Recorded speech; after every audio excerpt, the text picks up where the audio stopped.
and never revealed during the meetings they had with Judge Kavanaugh. It was literally ambushed. He was ambushed. How would you feel if we did that to you? Senator, I've appreciated the kindness that each of you has shown me to see me in your offices, to talk with me about my approach. But my question is, what if during our 15-minute exchange, it was very pleasant? You're a very nice person. You have a lot to be proud of. I would never do that to you. If I had some information that's sketchy at best, that somehow you've done something wrong, I promise you, just from human decency, I would share it with you. I would not disclose it at the last minute of the last day of the hearing, and I've already given it to a newspaper so the whole country can read about it before you ever said a word. Senator, she's had nothing to do with the cause. No, but I'm asking her about how she may response. feel about what y'all did. Could we have Senator, order, your Mr. time Chairman? has expired, and I'm going to give her an opportunity to finally complete an answer. So, if I could Just address answer the question. Senator, I don't have any comment on what procedures took place in this body regarding What'd you think Justice about the Kavanaugh hearing? Kavanaugh. you What let I'd her like to finish? answer is your points about my sentencings in child pornography cases. The point of the guidelines is to assist judges in determining what punishment to provide in cases. And there are horrible cases, but the idea is that between the range of punishment that Congress has prescribed, judges are supposed to be providing proportional punishment based on what a person has done. The sentencing scheme doesn't place everybody at the same level. The point of judging and the guidelines is to look at what has happened in a case, compare defendants to each other in terms of what they've done, and give proportional penalties based. Mr. Chairman, this is she has said, Mr. Chairman, she does not use sentence enhancements in the area of somebody using a computer for everybody. Can I explain why, sir? I'm going to give the witness an opportunity to respond to you, Senator. Finally. At Why? the time that the guidelines were created for child pornography, this crime was primarily being committed by people who were literally mailing 1, 2, 5, 10, 100 photos at a time. How's it being committed now? Would she please Go let ahead. her complete her answer? Go ahead. As a result, the commission determined in the guidelines that it was a substantial aggravating factor if the facts of the case demonstrated that someone had been distributing hundreds of images, because what that meant was over this long, maybe it was a long period of time, they had collected one photo at a time, they had amassed it, they had potentially mailed one at a time, and that showed really aggravated, terrible conduct. I'm not saying as a baseline it's not terrible, it's all terrible. But what we're doing is we're differentiating among defendants. So in a world in which the mail is used for the purpose of distribution, it really matters whether the person has distributed 1 or 5 or 1,000. And so the guideline says, you know what?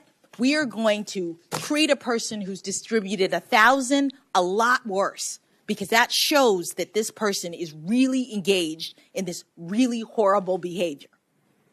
In comes the internet.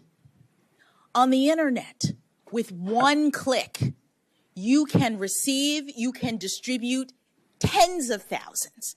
You can be doing this for 15 minutes, and all of a sudden, you are looking at 30, 40, 50 years in prison. Good.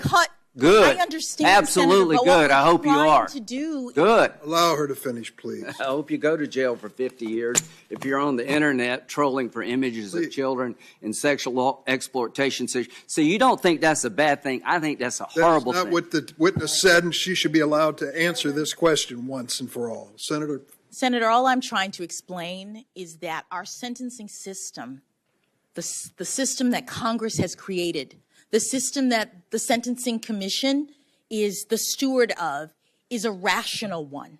It's a system that is designed to help judges do justice in these terrible circumstances by eliminating unwarranted disparities, by ensuring that the most serious defendants get the longest periods of time.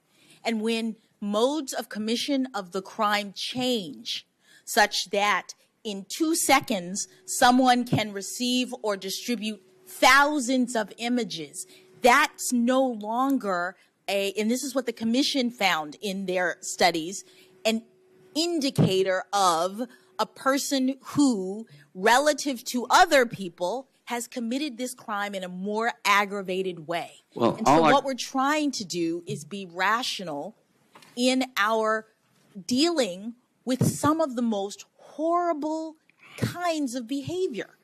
This is what our justice system is about. It's about judges making determinations in meting out penalties to people who have done terrible things. It is not rational to take the venue of choice of child pornographers, the computer that have 85 million images on it, and not consider that feeding the beast. We're trying to get people to stop this crap. So when you troll on the internet and you pull down thousands of images of children from the internet, I want you to stop that. I want people to go to jail who do that because you're feeding the beast. We have a bill here, the Earn It Act, that would allow the victims who are on the internet over and over again to sue the media companies that provide these images. We have a fundamental differences of how you deter crime. I think the best way you deter crime when it comes to child pornography is you lower the boom on anybody who goes onto the internet and pulls out these images for their pleasure. Senator, every person in all...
Well, the right side of this, that no one was here or didn't get hurt and stuff like that there, and material things is replaceable, but lives is gone forever.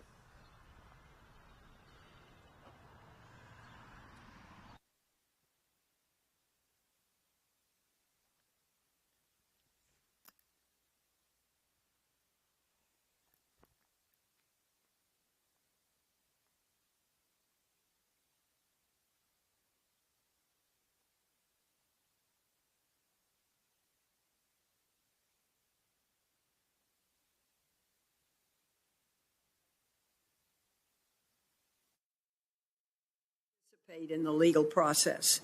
And one example is the Crime Victims' Rights Act, which I authored with Senator John Kyle in 2004.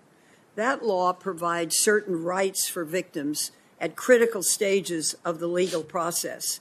The right to be notified, to be present, to be heard, among others. And I understand that in your 8 years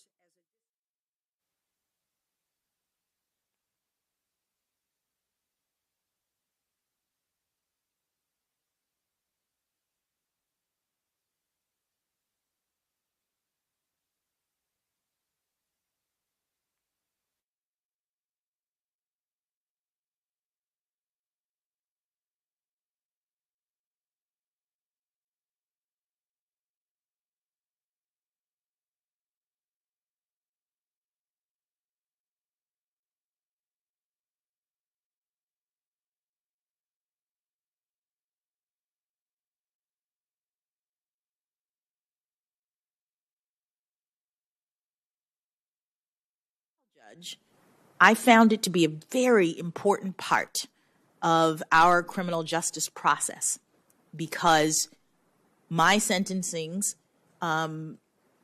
were about handing down consequences for the behavior that defendants had engaged in and making sure that the defendants who received those consequences understood that they were getting those consequences because of the harm that they had caused.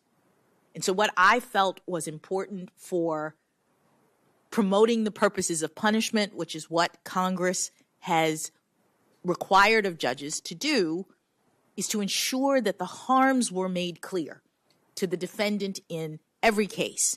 So I had, for example, a case involving robbery. There were two. It was a single defendant who committed two robberies, one in April and one in September, of the same small pharmacy in DuPont Circle, which is not far from here. It's a small independent pharmacy selling pharmaceuticals, and this person decided that he was going to rob the pharmacy of their oxycodone and other kinds of prescription drugs for sale. That's a sort of standard scenario that we see in the federal system, but what was so particularly egregious in this case is that this defendant was so bold in his robberies. He came in April with a gun. He held the employees hostage, essentially, forcing them to open the safe with the drugs in it at gunpoint, stole the drugs. Not masked, not hiding his identity. And this is pre-COVID, so we're not talking about having to have a mask. He was a robber, plain and simple, with no fear of people identifying him. And then, in the period between April and September, he would come back to the pharmacy. He would loiter outside on the street. This is according to the victims. They would see him looking in the window. Once or twice he came inside looking like he was going to buy something and staring them down. And they knew who he was, and they called the police, and they weren't able to, apprehend him because he hadn't really done anything at that point. And the people who worked in the pharmacy were terrified, and they were terrified by that behavior.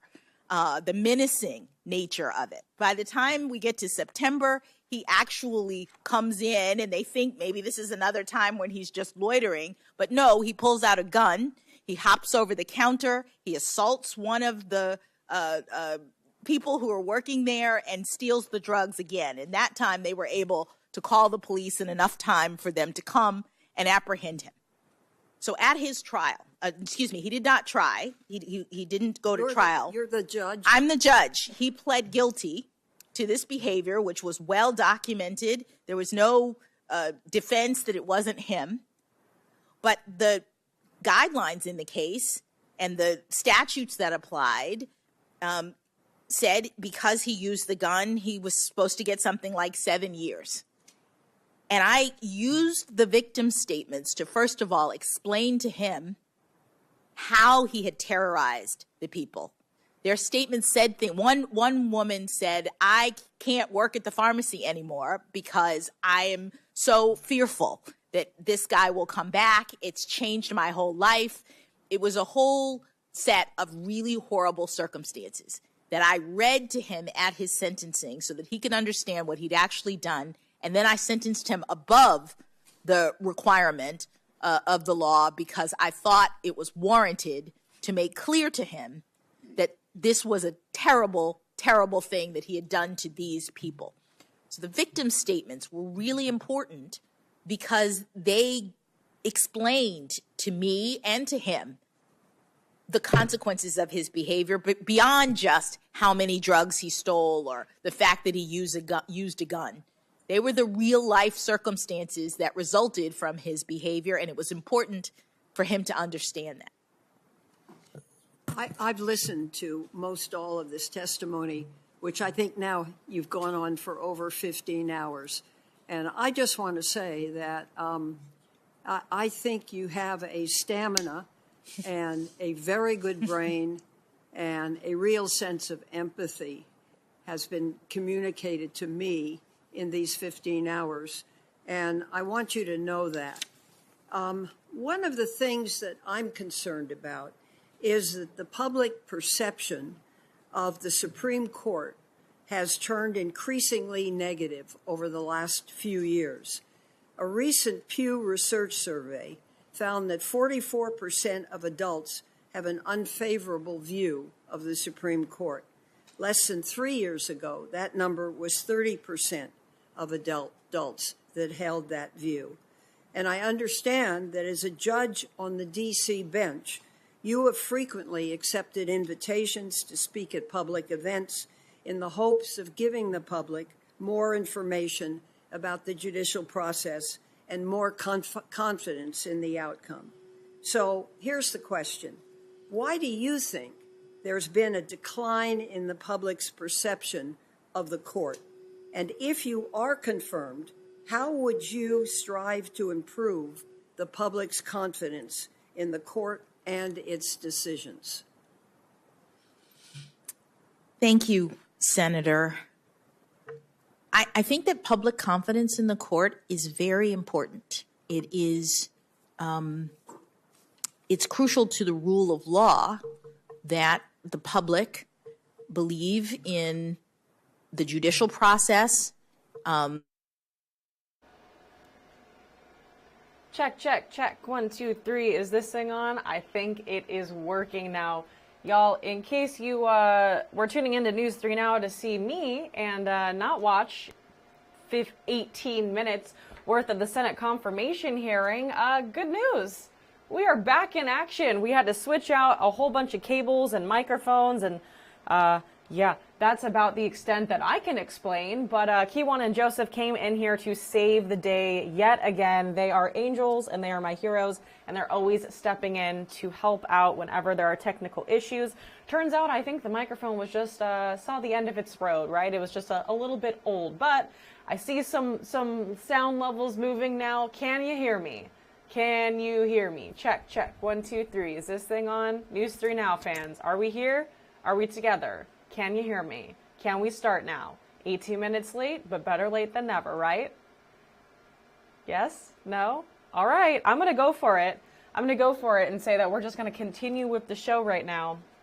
We're starting with a look at the aftermath of Monday night's tornado, especially out in Madison County, where a tornado actually touched the ground. Neighbors helping a local church clean up after it was directly hit by that tornado. The Free Pentecostal House of Prayer Church on Highway 21 in Madisonville suffered some substantial damage. The roof and the back of the church will have to be replaced because of water and wind damage. Church leaders say despite the damage, there is a bright side. Well, the bright side of this, that no one was here or didn't get hurt and stuff like that there, and material things is replaceable, but lives is gone forever. And some more good news, the church has insurance. This Sunday, the church hopes to hold service in the fellowship hall if their power is turned back on. The Madisonville Care Center is relocating patients because the power there might be out for a couple of days. 89 people have been moved from the facility on Collard Street. Those patients are now around the region, including here in College Station. The American Red Cross and United Way have boots on the ground in Madisonville helping with relief efforts. An assistance center is available for those impacted by the tornado. It opened this morning at 10 a.m. It's at the First Baptist Church on South Elm Street in Madisonville. Individuals and families can also call 1-800-RED-CROSS to open a support case. Right now, they don't need volunteers or material donations, but financial donations are being accepted. More details at kvtx.com. A Monday storm didn't stop after hitting our area. A tornado was caught on live TV in New Orleans last night. One person was killed in this storm. Right now, crews are on scene assessing that tornado damage. Many residents there don't have any power this morning. West Texas missed out on the storms that we saw, but fire crews there are making progress battling the massive Eastland Complex fire. The complex, that includes 7 different fires, has burned more than 54,000 acres. The fires are now 70% contained. Take a look at this. Over in the Panhandle, they've seen record-breaking snowfall. Amarillo was under a blizzard warning after thunderstorms followed by heavy snow that rolled into the area on Monday. More than 3 inches of snow reportedly fell there. By signing this disaster declaration, it will be accelerating the pace at which they will be able to operate.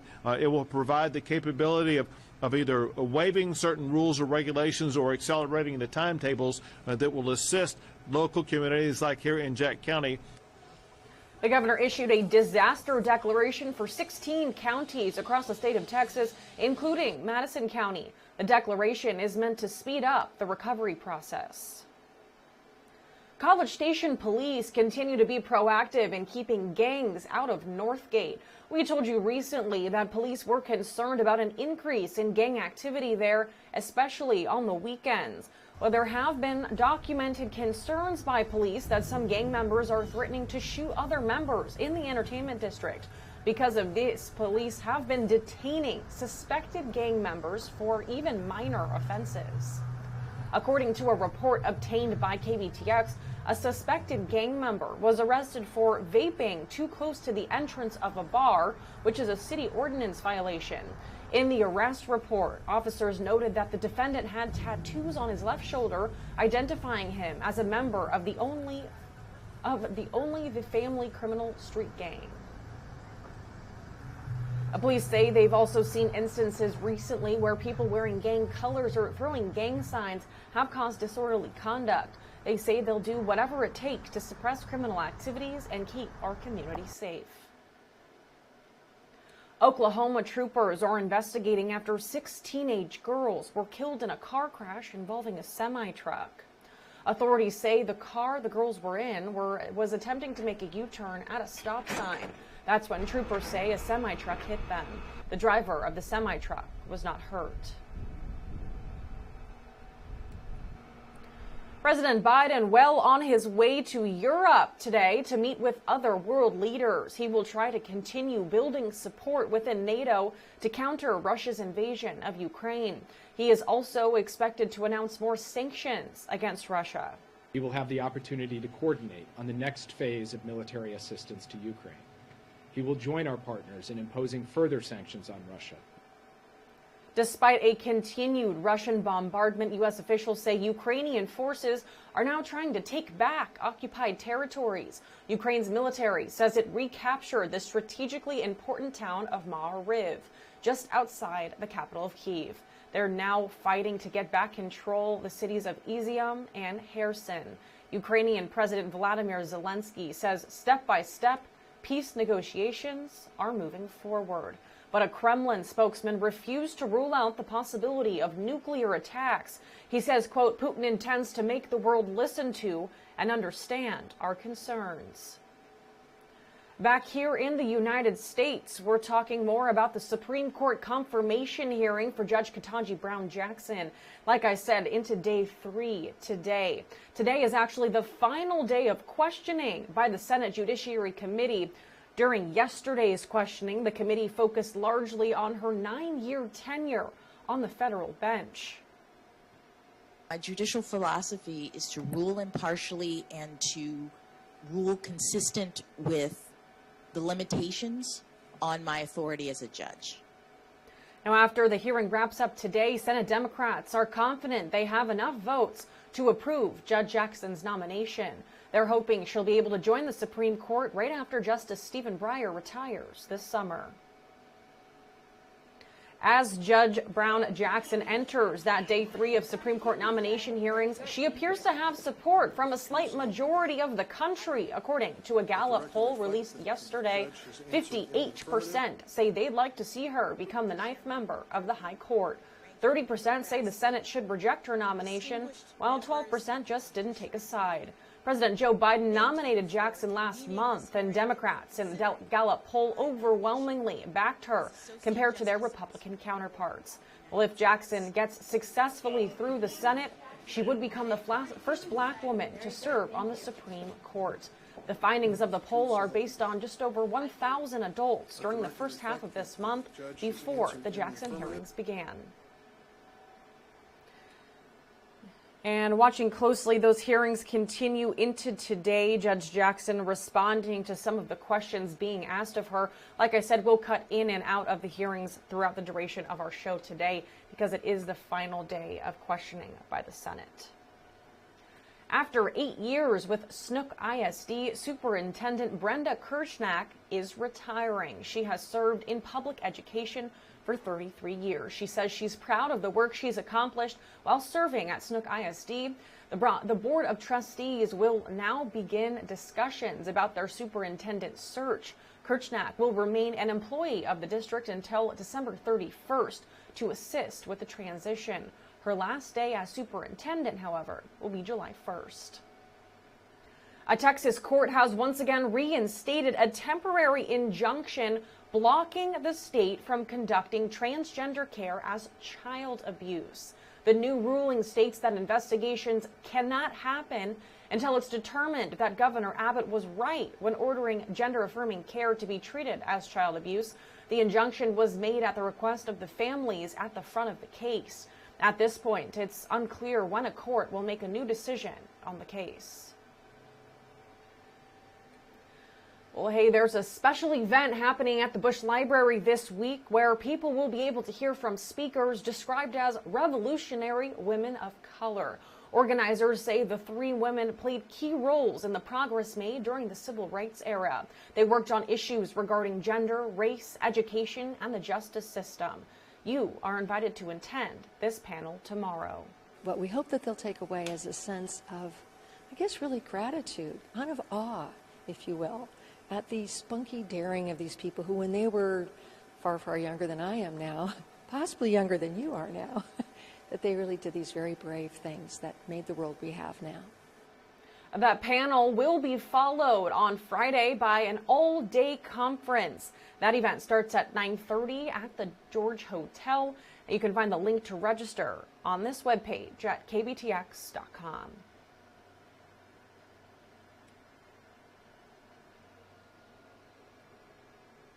Lawmakers in Congress are working to keep their promise and relieve some of the pain at the pump.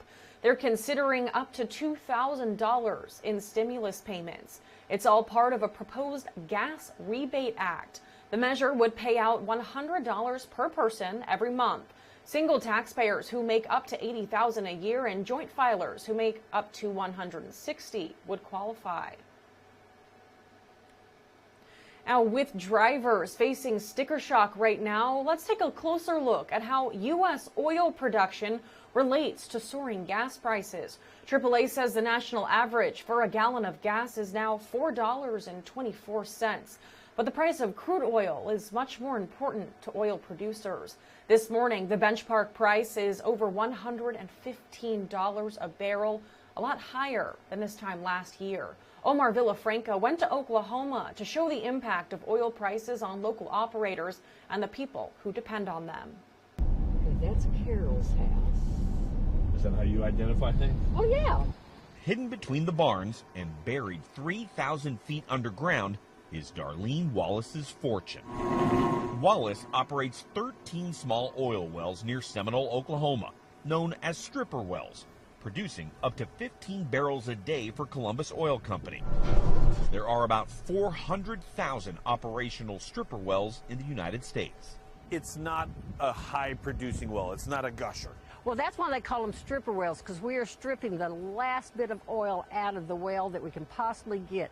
Anything under $50 a barrel, we lose money. Superintendent Tim Poplin showed us a sample of what they collect. This is the salt water, and this is Wilcox oil. And if you look, it's really not all the way across the top. As long as oil is over $50 a barrel, it's worth doing the work for. Yes, yes. Oil prices have been especially volatile in the last 5 years, and the boom and bust of the oil patch can have a major impact on small producers like Columbus Oil. All of our wells shut down when it went to a minus number in April. And we shut everything down because you can't pay someone to come pick up your oil. You had to shut down for 2 months? Yeah. What was that like? It was like not getting a paycheck. Now, that number has reached about $115 a barrel. A pain at the pump for the consumer, but a boom for her small business. This is my rainy day fund. So I'm going to bank money and wait for that crash to come, because it will come. This business is very cyclic. Even though it's maybe 10 to 15 barrels a day, do you think you guys can help the American economy when it comes to oil and the oil supply? Well, we produce 10% of the American oil. That's what that's what stripper wells do. It takes mobilization. Ed Hers, an energy fellow at the University of Houston, says even though oil is in a boom, it's not easy to just turn on the pumps. It can take months to get them online, and the workforce, while rebounding, has taken a beating. In the last 10 years, the sector has lost more than 50,000 employees. So when people are saying, you know, we have enough domestic supply to bring out of the ground and alleviate the pain at the pump, is that true? Oh, that's absolutely true. It just requires capital. Our wells are not the most productive in the world. Our wells are the most expensive oil wells in the world to drill because we don't get the huge output that, say, a Saudi well does. It's just a matter of dollars and cents. And no one's going to start drilling unless they can see a path forward to getting revenue and profits. Oil had gone down. Wallace won't slow down and plans to keep pushing production of her small wells. Wells are in the rural area. They're not in urban areas. And we give people in rural areas jobs. We can't let our rural areas dissipate because there are no jobs. She says it may not help Wall Street, but it helps Main Street. Omar Villafranca, CBS News.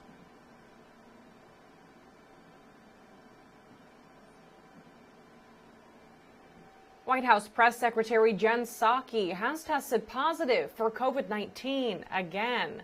Psaki last tested positive back in October. She says she's experiencing some mild symptoms and she will no longer be traveling with the president to Europe today. Instead, White House Principal Deputy Press Secretary Karine Jean-Pierre will travel with the president. A former Secretary of State Hillary Clinton says she has also tested positive. She says she has mild cold symptoms, and in a tweet announcing her positive test result, Clinton encouraged everyone to get vaccinated and boosted. She says the former President Bill Clinton tested negative and is feeling fine. Pfizer and UNICEF are partnering up to fight COVID around the world.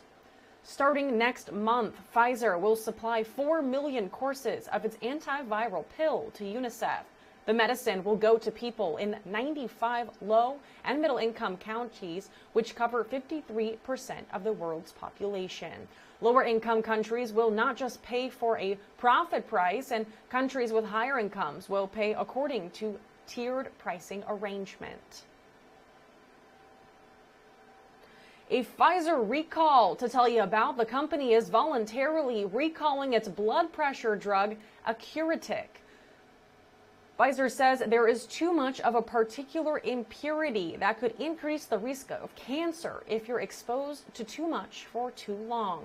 There have been no reports of anything happening to people who have taken this medicine, but Pfizer is recalling it just in case. Hey, as a reminder, VFW Post 4692 is hosting a free health fair today. Blinn nursing students will provide free medical exams for things like high blood pressure, diabetes, and vision. You can also go and get your medical questions answered. This event happens until 2 o'clock today, so you still got some time to head over there. Low-income households who missed the deadline for this year's Affordable Health Care Act can still sign up for plans with free premiums. A new special enrollment period is now underway. Americans with incomes under $19,320 or just under $40,000 for a 4-member family are eligible.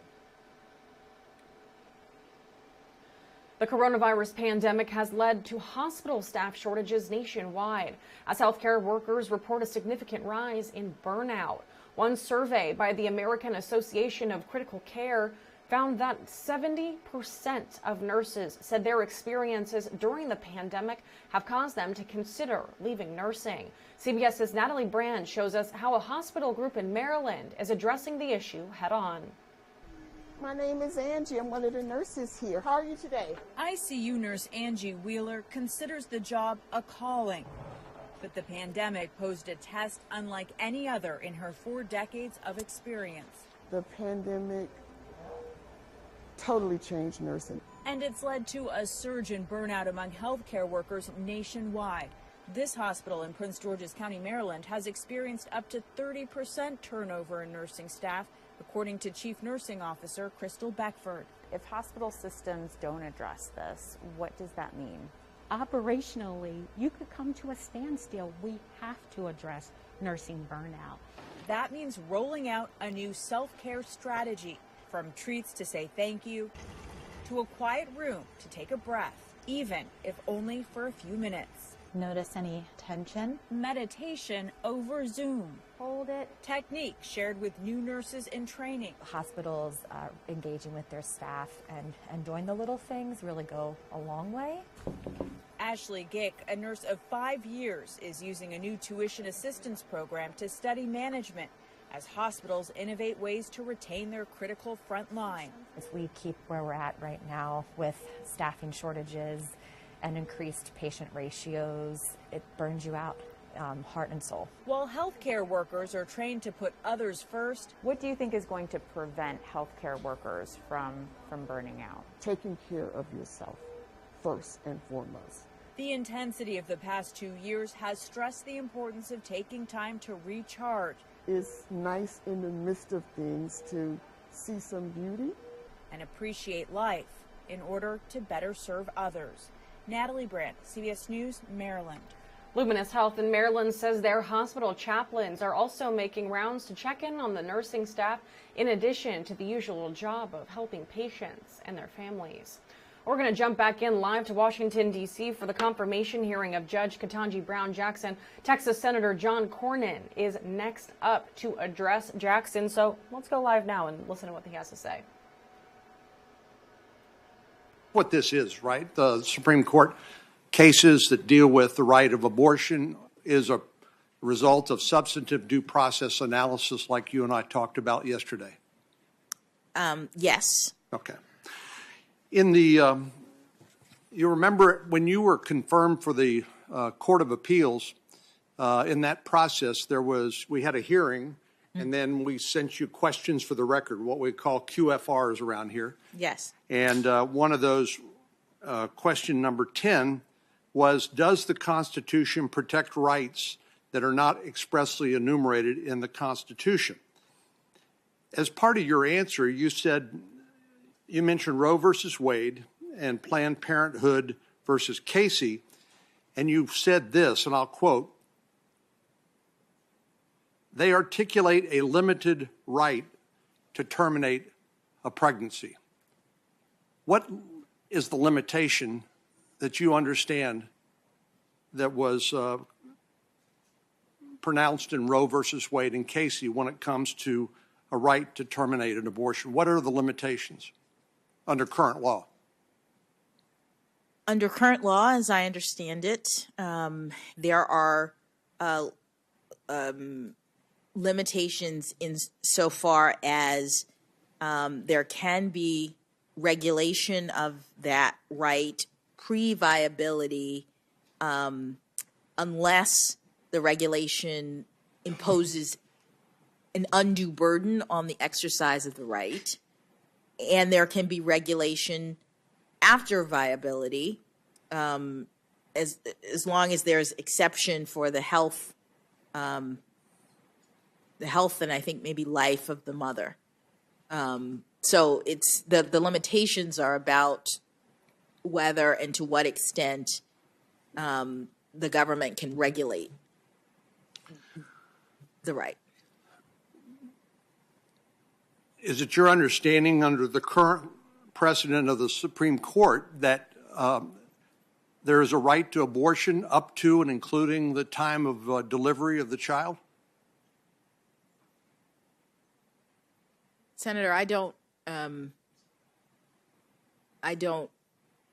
know, actually. I mean, the Supreme Court in every case is looking at individual regulations of the government related to individual rights. And I am not aware of the court having made a pronouncement about whether or not regulation can extend all the way up until birth. I'm just not aware of that.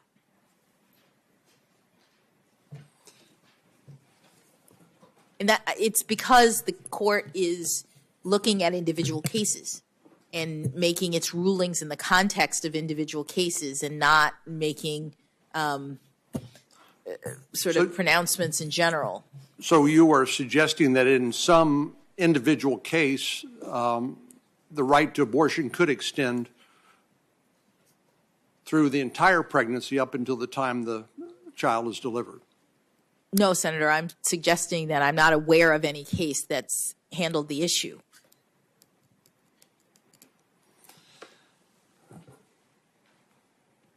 You told us that you think that you believe Roe versus Wade and Casey are precedents, and we talked a little bit about some of the questions about whether it's a super precedent and the like. Are you familiar with the Supreme Court's decision in the Heller case? I am. And that was a decision by the United States Supreme Court that recognized the individual right to keep and bear arms under the Second Amendment, correct? Yes. Is that a precedent of the court? It is. And you would respect that precedent? Yes, Senator. All precedents of the Supreme Court have to be respected. Is it equivalent in terms of its precedence to Roe versus Wade, or would you evaluate it differently? I'm not aware of any ranking or grading of precedents. All precedents of the Supreme Court are entitled to respect on an equal basis. I agree with you. That's why it kind of blows my mind when people talk about super precedents, as if somehow one precedent was different in terms of its significance or priority under the Constitution than others.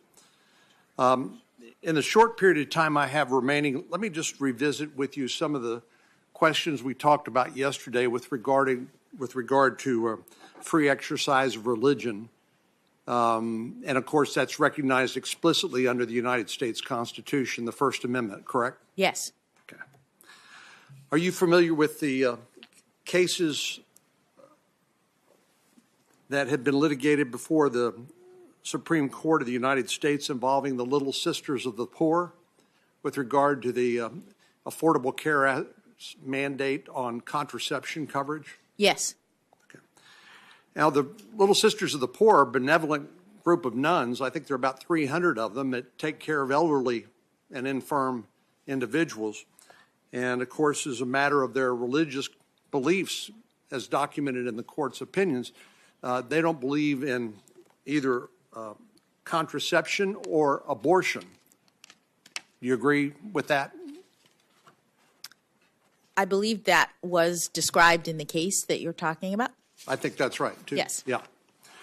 And so when the Affordable Care Act mandated that every health insurance policy contain coverage for contraception or chemically induced abortions, they objected and said that this violated their conscience and their free exercise of religion rights under the First Amendment, right? I believe so, yes. Well, after the Obama administration, during the Trump administration expanded the regulations to allow not only churches, but also religious organizations like the Little Sisters of the Poor a waiver from that contraception and abortion-inducing drug mandate. Do you recall that? Yes. Are you familiar with the fact that President Biden has said he would restore the previous regulation and that was promulgated under the Obama administration and exclude organizations like the Little Sisters of the Poor from that waiver potential for abortion drugs or contraception coverage? I am not aware of that, Senator. Well, I guess what all this boils down to, Congress passed a bill called the Religious Freedom Restoration Act, which tried to make sure that people's sincerely held religious beliefs could be accommodated under their First Amendment rights, as opposed to Congress mandating things that would violate their conscience and violate their religious beliefs. Do you agree with me that it's important to accommodate the sincerely held religious beliefs of all Americans when it comes to legislation that the Congress may pass? Thank you, Senator. Religious freedom is a core foundational constitutional right. It's in the First Amendment of the Constitution. All right, y'all, this next story is going to frustrate some of you. Some of you are not going to care. I'm sure some of you are going to feel really passionate about it. In 2022, there's a continued focus on digital transformation for libraries across the world. Well, what does that mean for our libraries right here in our community? News 3's Hope Merritt visited Harry P. Woodson Memorial Library in Caldwell to find out how they feel about the digital changes they're about to be making. Maria Mulligan comes to the library with her children multiple times a week. The library is a foundational place for children learning. As libraries around the world are going digital, she worries her kids won't have this experience much longer. Honestly, it puts me in a bit of a panic because the idea that my children won't have access to physical books that they can love on and keep for themselves is sad and really a tragedy. But Community Service Manager Heidi Frazier says even as the library adds digital books, their focus on a tangible, traditional library experience won't change. Reading a book is an experience. The cover, the artwork, the font, the paper, it's all very, very important. Frazier says digital options will help expand access to more people in the community. We're going to reach a lot of people that may not have walked into the library in the past 5 or 10 years or more. That includes over 15,000 titles, 4,000 audiobooks, and 3,000 magazines, doubling the library's size overnight. So, like I said, I think there's a place for digital media, but I don't think it should replace collection. Not replacing, just changing. Libraries are changing. They're reinventing their purpose by doing more programming and checking lots of things out besides books. I think there's a place for that, but I think a library should never forget its focus. In Caldwell, Hope Merritt, News 3.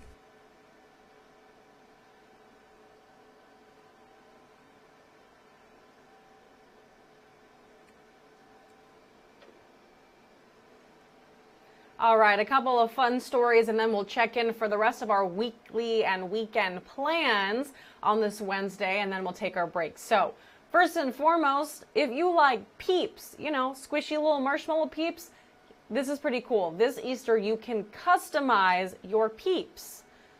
The candy company will let you choose 3 different aspects of your Peeps. The first thing you can choose is the color. Yellow, pink, and blue are all available. Then you can choose what kind of chocolate dip you want. There are dark, milk, and white chocolate. Then you choose a topping, and there are a lot. Confetti, sprinkles, crushed cookie, crushed pretzel, chocolate chips. There's tons of choices. 6 personalized chicks in 2 boxes costs about $30 plus shipping. You can order them at peepsandcompany.com until supplies runs out. How many of you like Peeps? I like Peeps, but there are a lot of people who hate on Peeps. Here's a fun debate. Do you think what gets hated on more, candy corn or Peeps? Right? People are always talking bad about both of those candies, but I'm fine with both of them. I don't know if I've told you this. Fun fact, my first word was candy. My mom told me I used to go into the pantry and point up at the shelf and say kaki, kaki, and that was my way of saying candy. I have a sweet tooth and I love candy. Candy is my choice of sweet all the time, so the fact that I like Peeps and candy corn even though most people don't, not surprising. All right, check this out. Scientists say they have discovered a new form of ice that could exist on a distant planet. What? They call the ice formation Ice 7T. It was discovered using high pressure on freezing water until it reached a tetragonal phase. So that's when the frozen water molecules formed a powder-like collection of tiny crystals. Scientists say the conditions create this ice would be hard to find on Earth's surface, but it could happen on water-rich planets outside of our solar system. Here's the debate. Do you believe in aliens? I do. I'm exposing myself. And I don't know if aliens is necessarily the word that I would use. Do I believe there's life on other planets? Yeah, for sure there is. There's no way we're the only people here, right? I don't know. Some people think differently. I will debate you any day. Of course, there's a life on other planets. Yes. Speaking of things that give us life, not as crucial to life as water and ice, but Beyonce, Queen Bee, it is confirmed that Beyonce is going to be one of this year's Academy Awards performers. The Queen herself, Queen Bee, is nominated for her song Be Alive from the King Richard film. Billie Eilish and Reba McEntire will also be taking the stage when the Oscars air live this Sunday, March 27th. That is an interesting lineup. Beyonce, Billie Eilish, and Reba McEntire, huh? Okay. It's a little weird, but whatever. Hey, the Red Hot Chili Peppers are getting a star on the Hollywood Walk of Fame. Hooray! The ceremony takes place next Thursday. Their star will be the 2,717th star on the walk. The band has an album coming out next month, followed by a world tour. Red Hot Chili Peppers, y'all. All right, got another question for you. What is your favorite kind of cereal? If you say Cinnamon Toast Crunch, you are not unlike many others. And that is why the Cinnamon Toast Crunch cereal brand believes there's more to life than just cereal for them. The brand is expanding their line with a new food spread. B&G Foods says the spread can be added to just about anything. Their website suggests things like cookies, fruits, and even pizza recipes. The company also says this spread will make a great pair with their Cinnamon Toast Crunch Cinnadust that debuted in 2020. All right, something so cool happening this weekend. The Museum of the American G.I.'s Living History. It's happening this Saturday and Sunday. The museum does an amazing job presenting U.S. military history in various ways like battle reenactments, tank rides, and so much more. News 3's Fallon Appleton got a chance to check out a World War II Sherman tank earlier this week. Mark your calendars because this weekend here at the Museum of the American GI is its Living History Weekend. And the museum says it's probably one of their biggest events across the entire state of Texas. And to talk more about that is Leisha Mullins. Thank you so much for joining us. Thank you. So let's talk a little bit about what this entire weekend encompasses. So this is our largest event of the year, and so this is our Living History Weekend. We have living history displays, we have battle reenactments, we have vehicles for people to see, and veterans to visit with. So it's just it's a family-oriented event. We have things for children of all ages. And for people who've never come out here before and experienced it, why should they come out this weekend? This weekend is a wonderful time to come out to interact because there's so many activities. They can interact with living historians from World War I all the way through Vietnam. They can go through their camps and their displays. These people have impeccable displays that they're just perfect in regards to the items that they display. You also have a lot of activities. There's never a dull moment. You can go from a World War I battle reenactment to a World War II battle reenactment to a Vietnam battle reenactment. The tanks are always going to be running, and so there's just a lot of noise and just a lot of things to experience. And you talk about living history displays. A new one this year is your Vietnam living history display. That's right. This is the first year we've had a Vietnam era display, and so we're really excited to have that. And so it's going to be right next to our Vietnam vehicles, so we're able to start recognizing the veterans from that war as well. And here behind us is one of those vehicles. Yes, this is a Ontos, an M50A1 Ontos. It was used in Vietnam. This one actually was used in Vietnam, and it was used by the Marine Corps. So they love this vehicle because it had 6 106 recoilless rifles, and if you talk to any Marine that was in the Battle of Way City, they'll sing the praises of this vehicle. And you talk about the veterans coming out. You said that's one of your favorite elements of this weekend. That's absolutely my favorite. In fact, on this vehicle 2 years ago, a Vietnam veteran that drove an Ontos came to the event, and we were able to put him in the vehicle and let him ride around in it. So that's the best part of the event, to connect the veterans to the public or back to the vehicles that they worked, that they used, or to have children of veterans come in and see a vehicle that their parents had used and they had never seen in person, only in pictures. Yeah, I think it's just a great element of how you're able to connect so many individuals through this weekend with either vehicles they used in battle or people who have gotten to hear through stories. I think it's just a great way to really further people's education and reconnect them with it. So, Leisha, thank you so much for all of this great information. If you want to learn more about this Living History Weekend, we've got all of this information up for you over at kbtx.com. We'll send it back to you in studio. So if you are interested in heading out to the Living History Weekend, the action starts both Saturday and Sunday at 10 a.m. Tickets can be purchased at the link on our website at kbtx.com. All right, y'all, let me tell you about something that's happening. Governor Greg Abbott continues to travel across the Lone Star State to heavily impacted counties and cities that were hit by Monday night's storm. He's surveying the damage and is expected to give some remarks just about the state's response to that damage and how we're all coming together to help each other out. If I'm able to find that feed, you remember what happened yesterday. It didn't actually happen.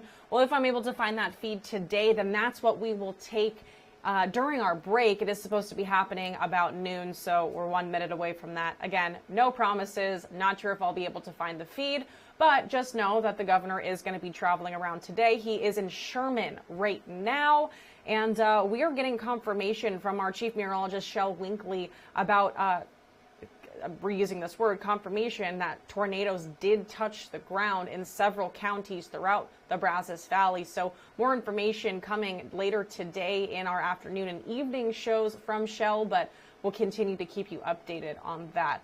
Let's go live to Washington, D.C. Listen in on day 3 of the confirmation hearing for Ketanji Brown Jackson, and I will be right back with you at 12:30. So a quick break, listen into the confirmation hearings. 12:30, we'll talk about all of the Aggie sports happening tonight, tomorrow, Friday, Saturday, Sunday. Get out your maroon and white, y'all. It's time to support our Texas A&M Aggies. All kinds of sports, all happening this week. All right, see you back here at 12:30.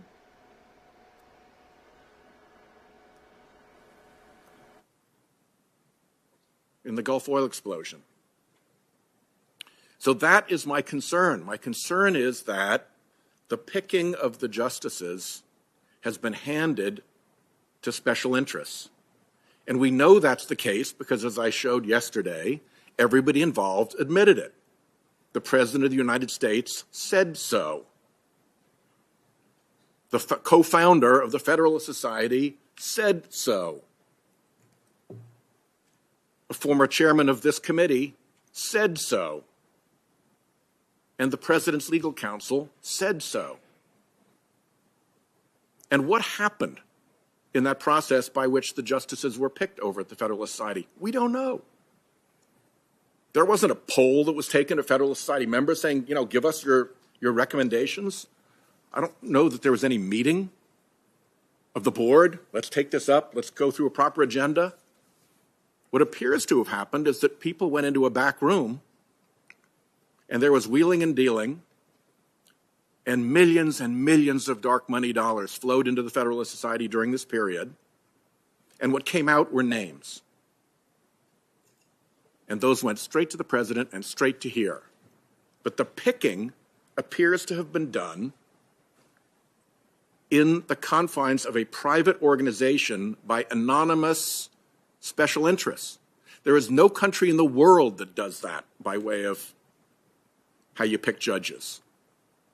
If we went to some banana republic to try to educate them in democracy, and that was the way they picked their judges, we'd have a lot to say about it. But that is the way that recent justices have been picked. Court packing by court picking.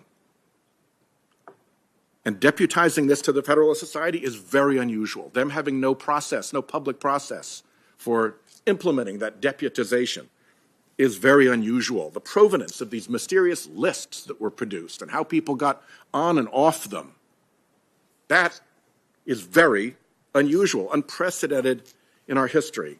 And it's surrounded by lots and lots of dark money. $400 million, I think, is a lot of anonymous money that has been chronicled being spent to control who gets put on the court.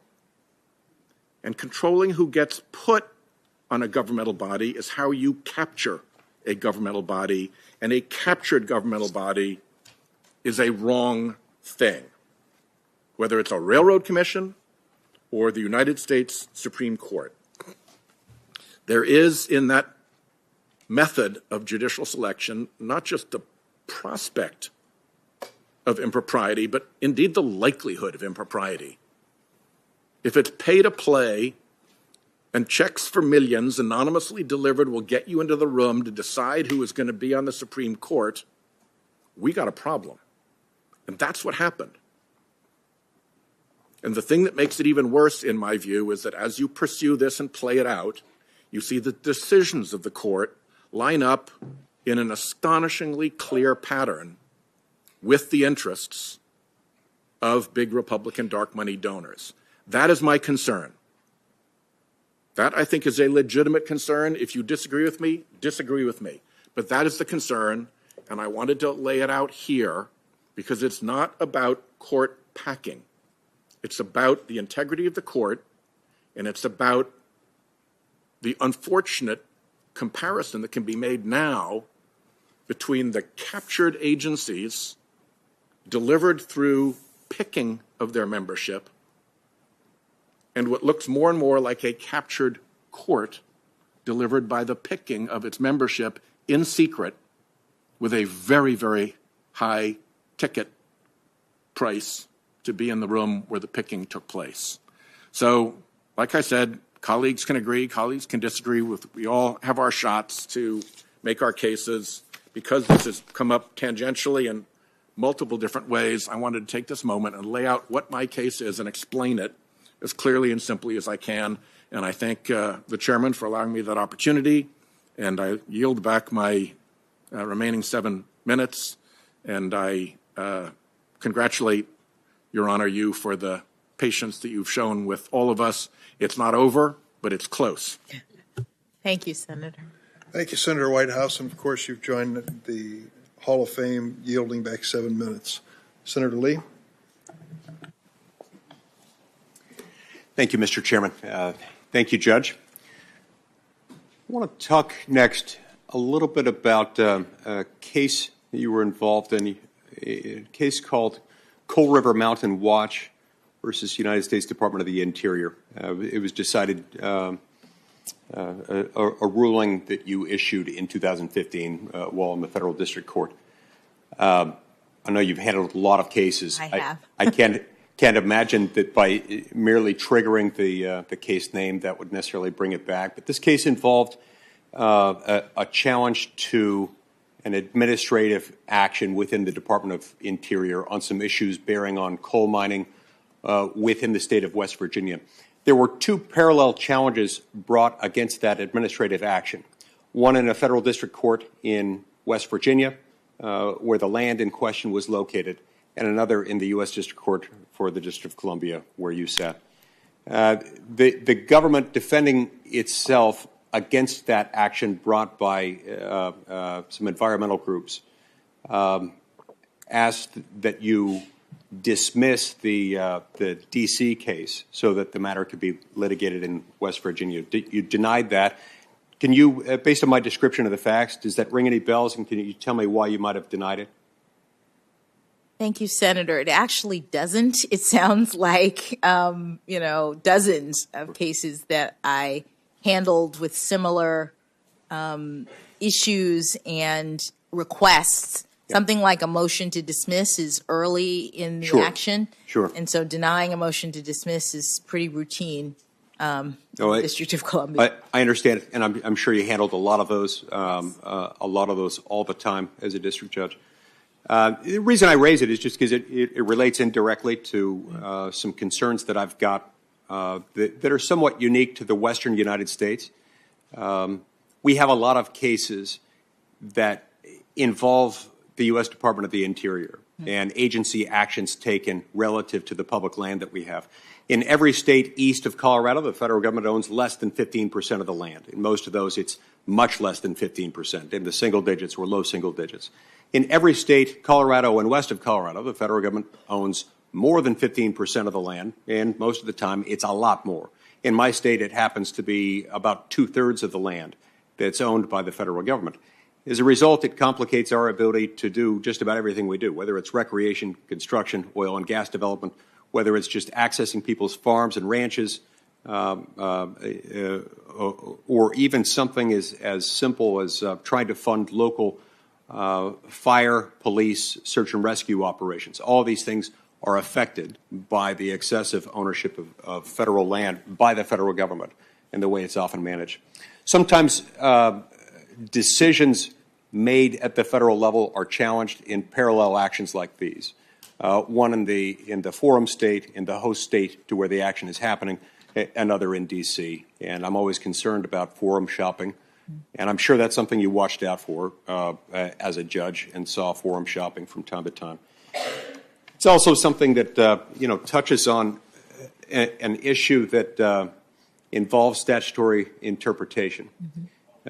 There's something called the Antiquities Act, passed 110 years ago or so, designed to give presidents of the United States the authority to designate parcels of federal land as national monuments.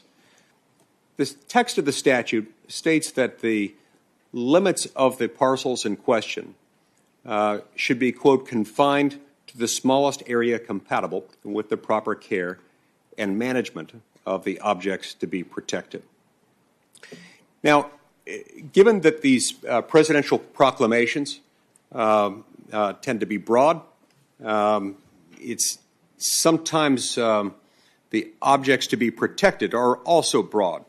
And as a result of that, it's difficult to tell what the limits are. Do you have any reaction as to how we could discern that, how we could define any meaning out of that? It's got to mean something. The text of the statute, you try not to leave language simply unaddressed or meaningless in a statute. Do you have any thoughts on how a statute like that, saying that it should be confined to the smallest area compatible with the proper care and management of the objects to be protected? Any thoughts briefly on that? Well, Senator, if I were presented with a case with that statute in that circumstance, I would proceed as I always have. you would have to understand the parties' arguments about the particulars in the case. What does the presidential proclamation say? To what does it relate? Whether there are any precedents in this area that further define or further address what Congress intended with respect to the statute at issue. And I would assume that it would also matter if the government's lawyers defending the president's action made an argument that would leave the interpretation open-ended and meaningless. Well, as part of your interpretive exercise, as you're considering the parties' various arguments, one that did not account for all the words in a statute would be one that you would Excellent. might Excellent. not You might not agree with. No, I get it. And this is one of the things that I've appreciated about what you've told us in these hearings.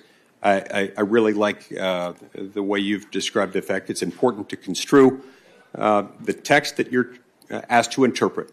And in interpreting that, you look at the language, and you're endeavoring to figure out the original public meaning.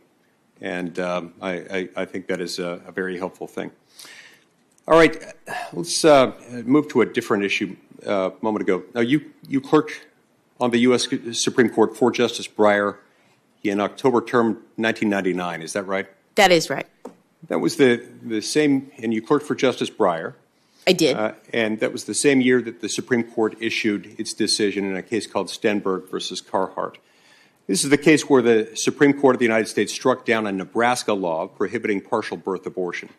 And in the absence of circumstances where the baby posed a threat to the life of the mother. Now, to be clear, the law prohibited a procedure where the abortionist causes an unborn baby to be partially delivered by the mother, and then the abortionist intentionally kills the baby outside the womb by puncturing its skull with scissors and then collapsing the skull. This is gruesome, and I don't like having to quote this, but it is relevant to the topic we're covering here. Justice Kennedy described it this way in chilling terms when in his dissent, when he describes the fact that when scissors are inserted into the back of the head, the fetus's body, wholly outside the woman's body and alive, reacts as though startled and then goes limp. Justice Scalia, in his great eloquence,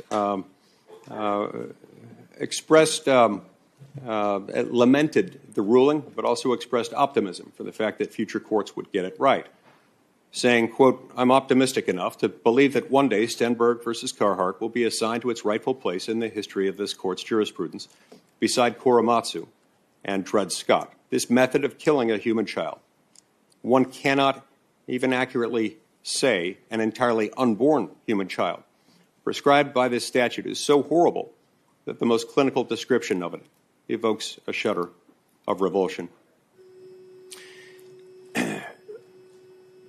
We then saw a few years later the Supreme Court of the United States issue a different ruling. The Supreme Court issued a different ruling in a case called Gonzalez v. Carhart.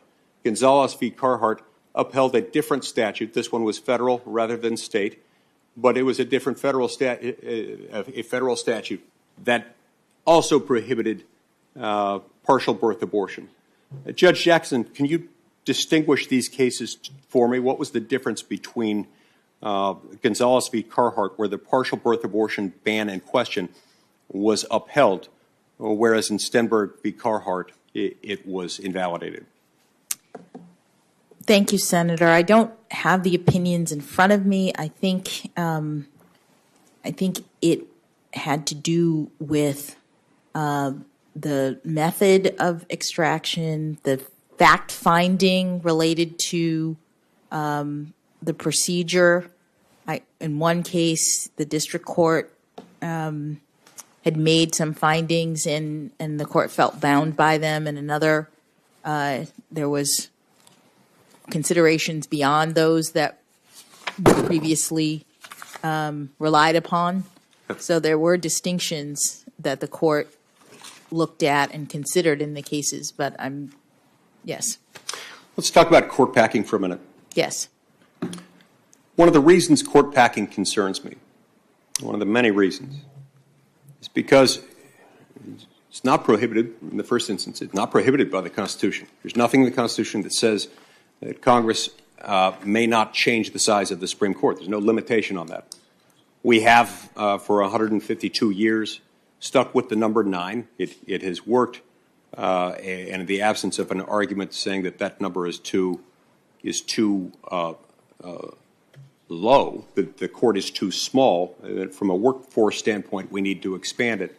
It's difficult to imagine why it would be a good idea to change it, particularly because if you increase the size of the court in one fell swoop, and you do that for partisan political purposes, allowing one president, the current president, to have a disproportionately impact on the court and to change its rulings, that portion of the court's docket that tends to be more politically contentious, it can turn the court into a political football of sorts.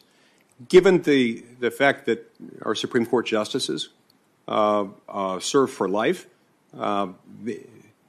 once you do that, it becomes something of a one-way ratchet, always expanding, never contracting. Before long, you could see an increasingly larger court, with the court expanding each time a different party secures the coveted circumstance of a majority in the House, majority in the Senate, and controlled by the same party of the White House. And so this is why it concerns me. I understand that, why it is that the canons of judicial ethics don't allow you to comment on matters that might come before you. This is one that could not come before you as a justice. This is a non-justiciable political question. It's committed to the two political branches of government. There's not even a constitutional challenge that could lie to it, even though it would undermine the separation of powers in the Constitution, as I see it. It's not unconstitutional. So it couldn't and it would never come before you. Last night when you were asked a question by my colleague, Senator Kennedy, on this, you acknowledged that you have an opinion. Did I understand that right? You have an opinion on court packing? Senator, I have a lot of opinions. I have opinions on I'm a human being, and I have an opinion on a lot of things. The reason why, in my view, it is not appropriate for me to comment is because of my fidelity to the judicial role. I understand that it's a political question, and that is precisely why I think that I am uncomfortable speaking to it. No, I understand that, and I respect the impulse. I respect the overall issue, and I think it's better for Article III judges and justices ordinarily to not wade into the political thicket. This one I do think is different because, number one, as I say, it can never come before you. Number two, it does have an impact on what you would be doing, and you also, as an Article III judge, someone who's served for nearly 9 years as a federal judge, you've developed experience and intuition and a thorough understanding of our federal court system, and that's why I think your perspective on it would be valuable. The reason it concerns me so much is that even when court packing doesn't succeed legislatively, it can leave an impact. The last time this was attempted was in 1937. President Franklin D. Roosevelt was upset at the Supreme Court on a number of bases. He didn't like the then 32-year-old precedent of Lochner versus New York, where the 5 conservatives on the Supreme Court engaged in an act of judicial activism, reading something into the Constitution that wasn't really there. Some people disagree with me on this, but it wasn't there. And they imposed that. But the bigger reason was he didn't like the court's interpretation of the Commerce Clause. It was that interpretation of the Commerce Clause, the one we discussed yesterday, you know. Prior to 1937, you had the Supreme Court agreeing as far as the channels and instrumentalities of interstate commerce that we talked about yesterday. You had the court more or less in agreement over time as to the impact of the Dormant Commerce Clause. But as to the substantial effects test, that didn't exist yet. It required something much closer to an interstate commercial transaction in order for Congress's Commerce Clause authority to kick in. There were the so-called 4 horsemen of the apocalypse, as FDR affectionately called them, 4 conservatives who were consistently pushing for limits on Congress's authority. And then you had other justices who would sometimes join with them. Usually that included Justice Owen Roberts, who had stood with them in maintaining narrower authority for Congress under the Commerce Clause. All that changed when on April 12, 1937, 2 weeks to the day when the case often associated with the so-called switch in time that changed 9, the West Coast Hotel versus Parrish, where they undid the Lochner precedent. April 12, 1937, the Supreme Court decided a case, NLRB versus Jones and Laughlin Steel, that forever changed and magnified, expanded the Commerce Clause in a way that, had it been through a constitutional amendment, it would be among the most significant, impactful constitutional amendments ever adopted, and yet it's rarely discussed. This case resulted from one vote, one person on the Supreme Court who changed his vote, Associate Justice Owen Roberts. It's widely believed, and I believe it based on what I've researched on it, he was influenced heavily by FDR's court packing plan. He didn't want to be on a court that was packed. He didn't want, he convinced himself that he made that switch in order to save the court as it was. And that has changed everything. It's led to a much bigger, more expensive, more intrusive federal government. We can disagree as to the policy merits of that, but it did change the Constitution. That's why I worry about that. So I hope, I understand you don't want to answer it. I hope that between now and the end of the day, you'll see fit to tell us what your opinion is. I do think it's worth discussing. Let's talk for a minute. Got just moments left. I want to get back to your sentencing approach. Now,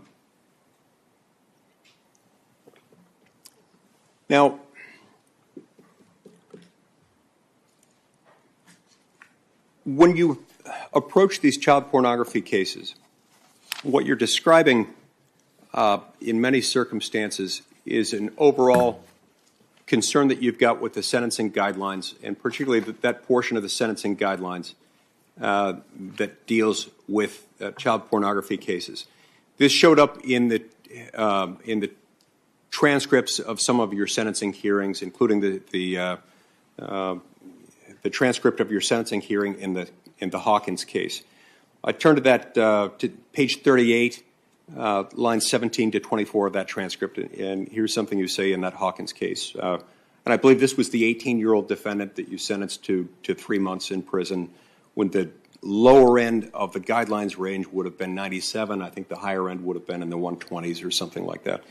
You said, and in your case, this is you speaking to Mr. Hawkins, in your case in particular, I don't feel that it is appropriate necessarily to increase the penalty on the basis of your use of a computer or the number of images or prepubescent victims, as the guidelines require, because these circumstances exist in many cases, if not most, and don't signal an especially heinous or egregious child pornography offense. I've got a couple of questions about that. Were those, you start out that paragraph sounding like you're making a determination as to him, but then the observations you make in that paragraph seem to apply broadly. Is that right? So that, Senator, I don't have the transcript of Mr. Hawkins' case. I recall that I found that case, like all child pornography cases, to be difficult, really difficult. And his an extremely heavy heart. I know that so many Texans in so many different regions across the entire state have been through catastrophic storms over the past 24 to 48 hours. They've lost homes, they've lost property, but unfortunately there's been one person in this entire episode who lost her life, and it was right here in Grayson County in Veranda Rogers. Our hearts and our prayers go out to her and her family. You know, when a tornado strikes, homes are torn down and homes can be rebuilt. The only thing that cannot be rebuilt is a lost life. And it always hurts when someone loses their life. It hurts the people in the entire state. If there's anything that I wish we could do over again, it would be to do something that would have protected Veranda Rogers. That said, I am extraordinarily proud of the way that that Grayson County, that Cook County in this particular area have stepped up and responded very robustly and effectively and quickly to get the communities back up and running again. I particularly want to call out Judge Bill Majors of Grayson County, Judge Starnes of Cook County, Sheriff Tom Watt of Grayson County, Chief Tim Bilderbeck of the Sherwood Shores Volunteer Fire Department, Chief Pinkston of Whitesboro Fire Department, Assistant Chief Jeff Patterson, Whitesboro Fire Department, DPS Sergeant Walters. I'll go back and say this, and that is in the meeting that we had before this, they wanted to emphasize the value that the Texas Department of Public Safety played to help ensure both safety as well as control of various regions that got struck by these tornadoes. And so I myself want to add my gratitude to the role that the Texas Department of Public Safety played in ensuring that the people in this region would be able to have the safety, security, and control that's needed. Also, I want to thank Sarah Summers, the Emergency Management Chief for Grayson County, Samantha Allison, Assistant EMC of Grayson, and TDM District, TDM is Texas Division of Emergency Management, District Coordinator Brian Brockett, and TDM Section Chief Andrea Sanders. So in Grayson County, as well as in Cook County, they're working 24 hours, whether it be with state officials or local officials or with local residents, to get the community back up and running again. When I arrived, the first question I asked was how many people are without power, and I was told that there were at that time 350 people without power.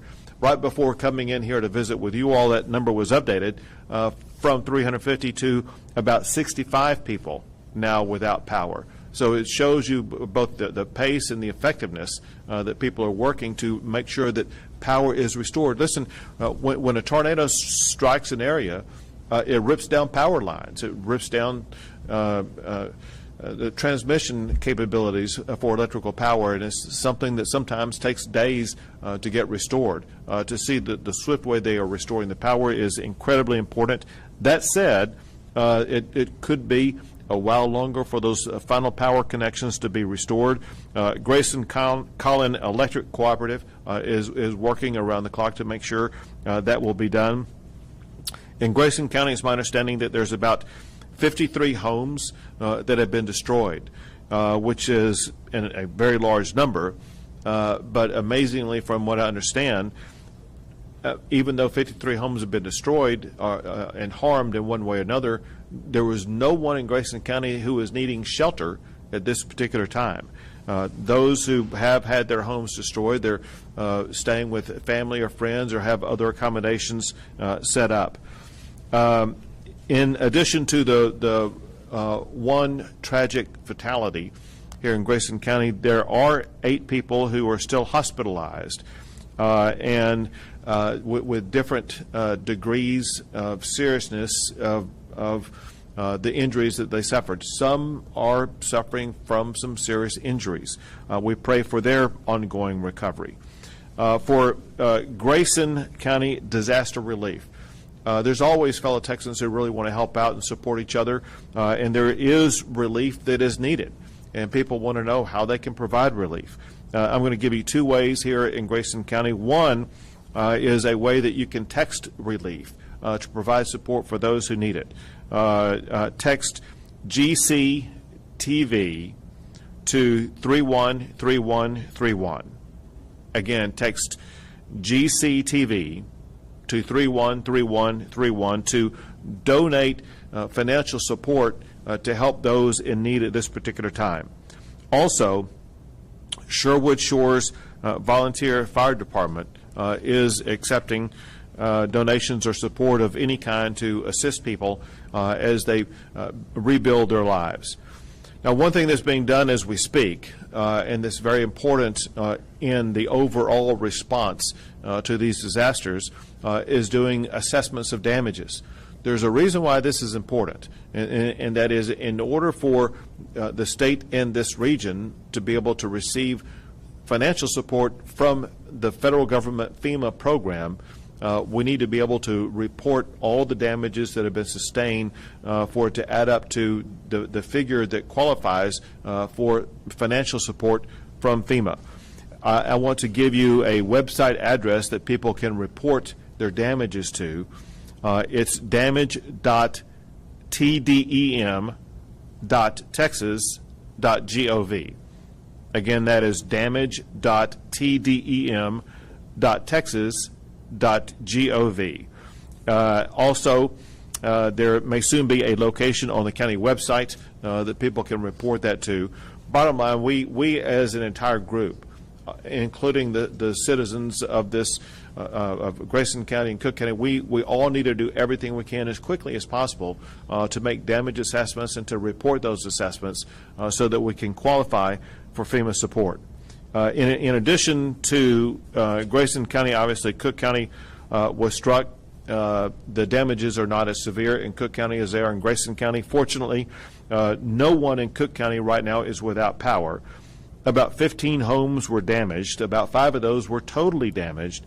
But here again, there is no one in need of shelter at this particular time in Cook County. There are no reports of injuries in Cook County. As far as providing support and resources for the people in Cook County who may need it, United Way is involved with local organizations in Cook County to be gathering donations and support, as well as the county may have up and running here in the coming hours or days a location on their website that people can go to if they want to provide support of any kind to help out their fellow citizens in Cook County. To provide resources to Grayson County, to Cook County, to accelerate the process and to be able to waive certain rules and regulations that will expedite the recovery for Grayson and Cook counties. I've signed a disaster declaration that includes Grayson and Cook counties. I'll list all of the counties that are included because these are all the counties that we had tornadoes rip through. It includes Bastrop, Cass, Cook, Grayson, Guadalupe, Houston, Jack, Madison, Marion, Montague, Nacogdoches, Panola, Rusk, Upshur, Williamson, and Wise.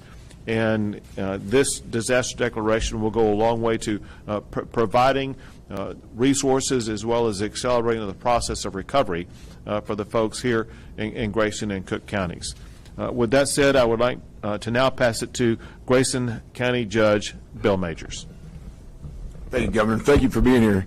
You notice that when the governor arrived, we went, what was the number, 365 to 60? Helps when he gets here. Thanks, sir. We appreciate your help. Great job.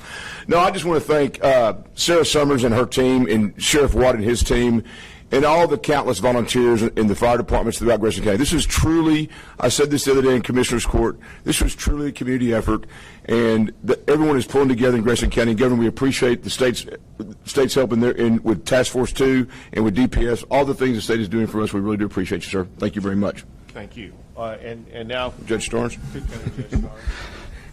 Thank you. Thank you for being here, Governor. We appreciate your support. Like Majors, I agree that the EMS services over in Cook County, the sheriff's services, everyone that came out in the middle of the night to help find people and get livestock gathered back up, we really appreciate all those emergency management people that were involved with us that night, and the people that came back the next morning and helped us to clear away debris so people could get in and out. We were very fortunate that the damage was less than it was because our tornado was on the ground for over 3 miles and it was an EF1, but luckily it was in a rural area, so most of the damage was done to barns and those kind of activities, so we had very few homes that were hit. We were very fortunate. But our thoughts and prayers are with everyone in each of these counties and the hope for a quick recovery. Thank you. Also want to take this opportunity to thank Senator Drew Springer and Representative Smith for what they do for their constituents, stepping up and helping out. This is, I think, the third disaster in the past few days. Is it 3 that we've been together? So I was with Senator Springer in Jacksboro yesterday, and was it Eastland? We had Stephenville, Eastland. Or Steve, in ERAT, and it's all over the place. Unfortunately, there have been disasters in multiple regions across the state of Texas, and it's so helpful to have effective representatives, whether it be senators or state representatives, who can help their constituents like Senator Springer and Representative Smith have, and I thank them for what they're doing to step up and help out. Also, leading the entire effort whenever there's an emergency in the state of Texas is the chief of the Texas Division of Emergency Management, and that is Nim Kidd, who will say a few words at this time. Thank you, Governor. You know, as we plan. All right, y'all, we are back here on News 3 Now. Just heard from Governor Abbott in Sherman, Texas, as he addresses the county, the city, after being hit by Monday night's big storm, and just talking about the state's response to all of that. He will be traveling across the state to hit all of the highly impacted areas throughout the entire week. We are also sending crews from KBTX out to Madisonville again today to talk to people who have been impacted by the storm. Now, I want to kind of switch gears here, and before we end News 3 Now, we're going to talk about some Aggie sports, because I think that's something that we can all get behind. This is an awesome, awesome story. The NCAA Men's Swimming Championships begin today. Texas A&M's Ethan Gogulski will be competing in 3 individual events and be on a couple of relays. Advancing to nationals is a tough road for most college swimmers, but Ethan's road to Atlanta has had more than his fair share of roadblocks and detours. Last month at the SEC Swimming and Diving Championships, Ethan Gogulski was able to step on the podium twice, claiming silver medals in both the 100 and 200 meter backstrokes. I've known his dad for a lot of years, and then we're at SECs, and to see Ethan get second in the 100 back, you know, he had the medal. His dad was just like up in the stands, just rocking it. It really was like just like a full circle moment. It was an amazing feeling. I would have loved to have placed first. Don't get me wrong. That 200 back was close. 0.07, that hurt. It's nice that Ethan can be concerned with race results, because not long ago his only focus was beating cancer and hoping to get back in the pool. Think about it. You know, you're 18, you feel like you just got to college, you're swimming in college, you feel like you're Superman. So finding something out like that it's shocking, and it's also very humbling. His first bout with cancer was 2 weeks before his first conference championship meet, when he was diagnosed with testicular cancer. He had surgery to remove the cancer and was back in action after 2 weeks. In fact, he thought of it more as recovering from surgery than surviving cancer. I remember somebody asked me to go to a cancer survivor dinner, and I was like, I don't want to go. I don't feel like a cancer survivor. I was like, all I did was a surgery. I've had surgeries before. That thought process did a 180 a few months later. I got news that the cancer had come back and it was in my lymph nodes in my stomach. So I was going to have to do chemotherapy, and that was when it started getting hard. That's when the Aggie swim team came to the rescue to lift Ethan's spirits. There was a lot of EG markings that the team wore during meets to show their support for their teammate that was dealing with his second bout of cancer in less than a year. After chemotherapy and a lot of training to get back into shape, he found out he would have a third bout with cancer. But as luck would have it, the third time would be the charm. I did chemotherapy for 1 round, and then I got news that I was able to have a retroperitoneal lymph node dissection surgery. So that ended up being what cleared it up for good. And ever since then, I've been in remission. It's been really fun being with him on the journey. And sometimes the hard times make you appreciate the great times. Ethan says he has learned a lot about himself and developed an even stronger appreciation for his teammates because of his battle with cancer. And it has also opened a lot of doors for him to help those that are currently going through that battle. And now it kind of feels like there was a light in the dark of like me being able to share my story and motivate people in swimming and outside of swimming, and it's great. Best of luck to Ethan and all of our Aggie swimmers taking on the championships today. Hey, speaking of Aggies, let's talk about some more sports stuff before we end News 3 Now today. First, let's start with Aggie baseball. Big win over Rice last night. The Aggies putting up 15 runs. They are opening their SEC home opener this Friday night at Olsen Field. Friday, Saturday, Sunday against Auburn. Aggie softball happening tonight. See you tonight at Davis Diamond at 4 p.m. as they take on Houston Baptist at home at Davis Diamond. Aggie basketball, that's the big thing on everyone's mind for tonight. After the Aggie softball game, our Texas A&M men's basketball team will take on Wake Forest at 6 p.m. in the NIT quarterfinals. This is at home at Reed Arena. Free admission and free parking. And I heard it is a whiteout, so wear your white outfits. You can wear maroon too, but they're asking everyone to white out Reed Arena, pack the stands, and be loud for our A&M men's basketball team tonight. And one more thing, Aggies women's basketball is starting a brand new era. Now we know that the winningest coach in A&M's women's basketball history, Coach Gary Blair, ended his season with the women's basketball team after a very long stint as their coach. And he has made an incredible impact both on and off the court. Big shoes to fill. Here's who's filling them. Announced this morning, welcome to Aggieland, Coach Joni Taylor. Taylor comes from Georgia women's basketball. She has an awesome record over there with the Georgia women's basketball program. But we are welcoming Coach Taylor with open arms into Aggieland. Let's make sure we give her a big howdy when we see her.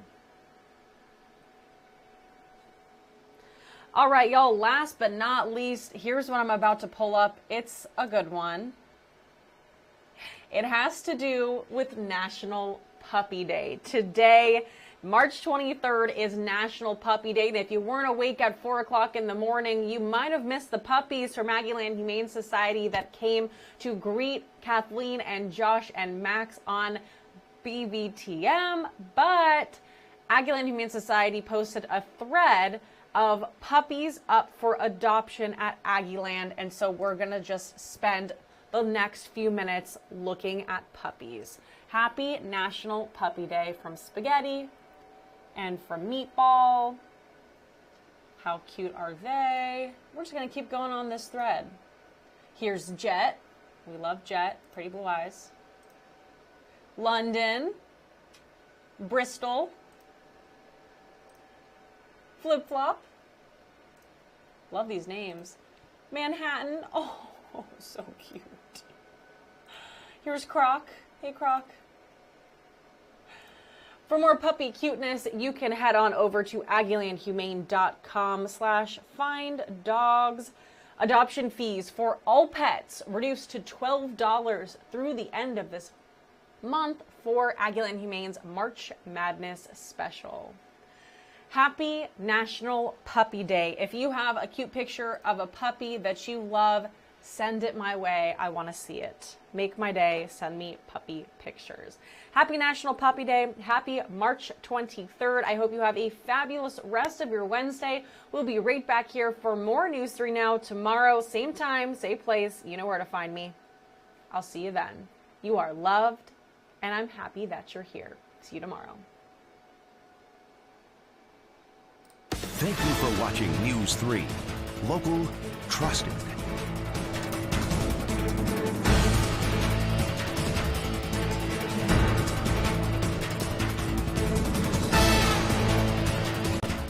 Thank you for watching News 3. Local, trusted.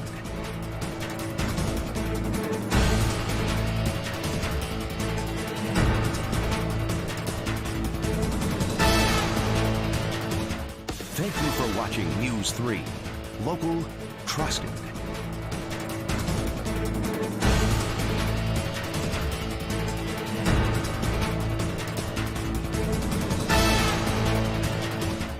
Thank you for watching News 3. Local, trusted.